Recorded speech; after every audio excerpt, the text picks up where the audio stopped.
morning everybody, I hope you're all well, and this is probably the second time I've tried to vlog this year. Unfortunately the first time the camera was in a piss poor angle, so everything was rubbish. Hope you all had a good new year, and it's a bit late now I suppose, we're almost a fifth of the way through the year, but hope you're having a good time anyway. A lot more bikers out now. It's nice to see. It's always nice to see more bikers out. Also though, there's a lot more idiots driving, which is not very nice to see. Come on, there's one on the right. So, just finished night shifts, which was a bit emotional. I didn't get a lot of sleep. I kind of lost my rag yesterday, which is massively unlike me. But yeah, so I finished at 7 in the morning, got home by about 1:15, and had the whole day just to sleep, ready for the next night shift. Unfortunately, by the time I'd done all my little bits and pieces, all my chores, all the boring adulty stuff we have to do, I didn't get to bed till about 1 o'clock in the afternoon. Got to bed, started to fall asleep, and just as I hit that point from dozing to sleep, knock knock. Bollocks. Went down to the door and there's an old lady and a young girl holding a ferret, and I'm like, oh my god, what is going on here? And someone apparently had lost a ferret in the local area, and they were asking around, knocking on the houses. Normally you'd think, no, it's not my ferret, I've not lost a ferret, and I don't know anyone that has one, would be enough. But no, the dear old lady decided to talk at me for about 15 minutes. By the time they left and I got back to bed, just started dozing off again. Knock knock. I thought, for fuck's sake, I've told you it's not my ferret. Stormed downstairs, and there's two young American or Canadian lads, Mormons, trying to sell me Jesus. I didn't have my wallet on me, so I didn't buy any, but I thought, for fuck's sake, try to be as polite as you can, and they just kept on jabbering on. I'm standing there at like 2 o'clock in the afternoon in my dressing gown, looking red-eyed and pissed off, trying to be polite. You'd think people get the hint. Oh no. Thank you very much to the Mormon community for your kind offers, but no thank you. It's very nice to see a bit of sun now, and it's only 9:30, so the omens are good for a nice day on the road.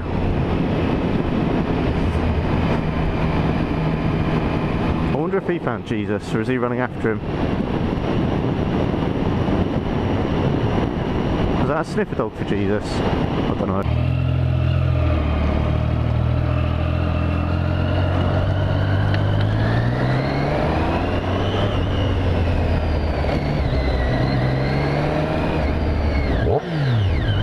No fucking indicator whatsoever. What a dick. You don't need to indicate, no?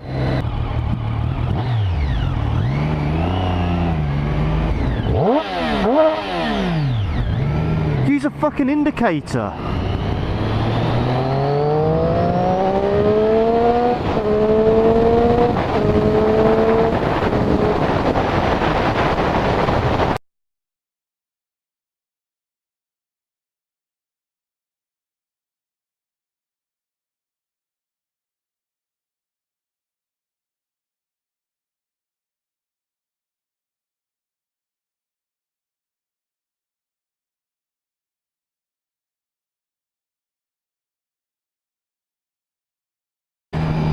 I've got to take a little bit easy because my front tyre is quite badly squared off. The only downside of super sticky rubber, I suppose, or super soft rubber, should I say. So I'm not going to be pushing it as much as I normally would in the corners. Plus I've got a heavy bag on my back full of birthday and Mother's Day presents.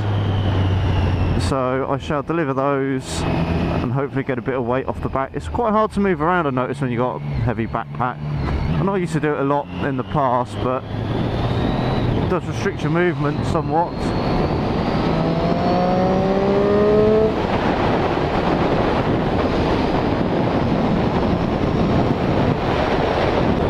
So hopefully get a few more videos out now, because I think the last vlog, or the first vlog I did, was back in November, and with the weather and work and everything else, you know, not really had a chance to do any vlogging at all and ask any questions, and I'm still on about 12 subscribers. Not that I'm really worried, but it'd be nice, you know, to get a bit of community action going. One thing I wanted to ask though, anyone that watches this, if you don't like anything on the video and you're going to put a thumbs down, let me know, because on the last one I had some good feedback, you know, saying about helmet mounting's probably better for the viewer. You can see more where I'm looking when I'm checking mirrors and things, you know. And if that's what people prefer to see, then brilliant, let me know. Or if you think I've done something that maybe isn't very safe, again, let us know, because I'd rather discuss it. And I'm always watching, I'm watching a lot of vloggers and daily observations and things, and I'm thinking to myself, well, I don't know if I'd have put myself in that position, to be honest, like filtering through London. There's some people that are absolutely brilliant at it. Look at RJ, Real Jordanian, if you haven't seen him. Absolutely stunning videos, and just generally seems like a nice guy from his videos. You never know if he's editing that, but it's all really well done with a lot of, you know, very well polished. Then you see other people that are just there to be hooligans and ride and show off. Look what I can do and where I can do it and how I can do it. That's brilliant, but in 5 years time you probably won't be putting any more videos online because you'll be dead. You know, the easy thing, or the hardest thing on a motorcycle, is knowing that you can have a massive accident and it might not even be your fault.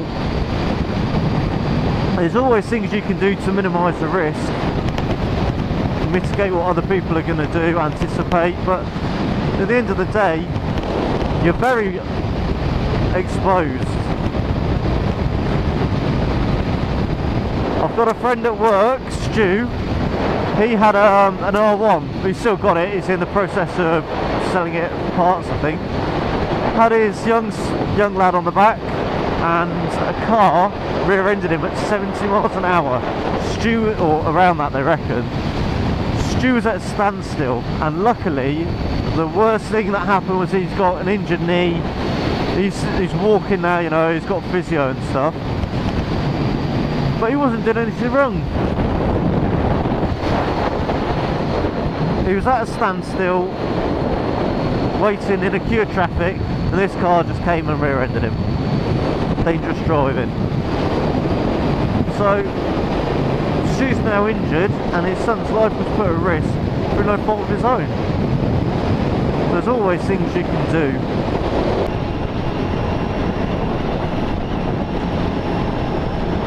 So it's nice to be riding regularly again, and I'm not on shift next week, so I'm on sort of long days, which is perfect opportunity to go on the motorbike. It's always nice if you get an early stack. Lumi's only been half an hour up the road from work. It's perfect opportunity really to blag an hour or two out on the bike before going home. But it's nice to brush up on the skills, the things that you kind of maybe get a little bit rusty on. Your anticipation, your engine braking. And I think it's nice to get riding before the main season starts, just so that you're almost like footballers, you know, match fitness. They can be as fit as they like, but it's only when they're match fit, so they call, or so it's called. Is that the right analogy? Match fitness, to get rid of the rustiness.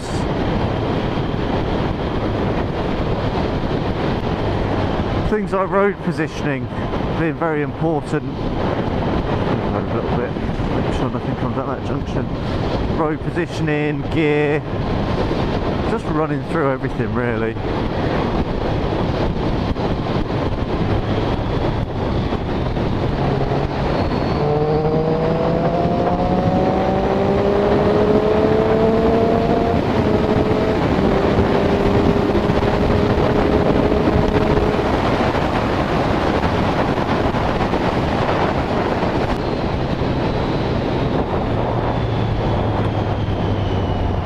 that's something I like to do. If ever I'm decelerating into like a slower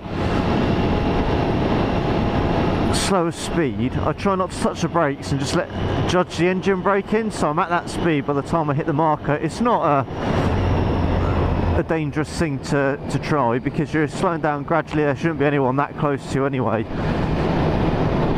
And I know if there was someone quite close, maybe just I'd tap the rear brake just to let them know that I'm slowing down.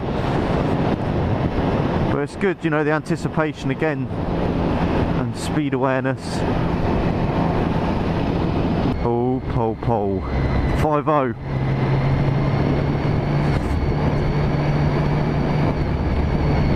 You don't need to brake. You're only doing 30. You need to start moving just so I'm next to you, dear. Idiot.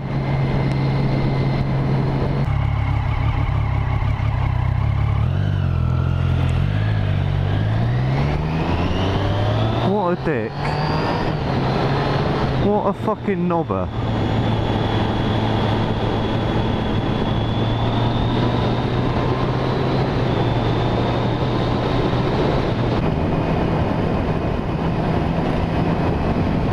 There's always that moment when there's someone at a junction and you wonder, have they seen me, or are they just going to pull out? I think it's called the dragonfly effect, that the brain doesn't process the images. It's not so bad at 30, but when you're going any faster, it's quite unnerving on a bike.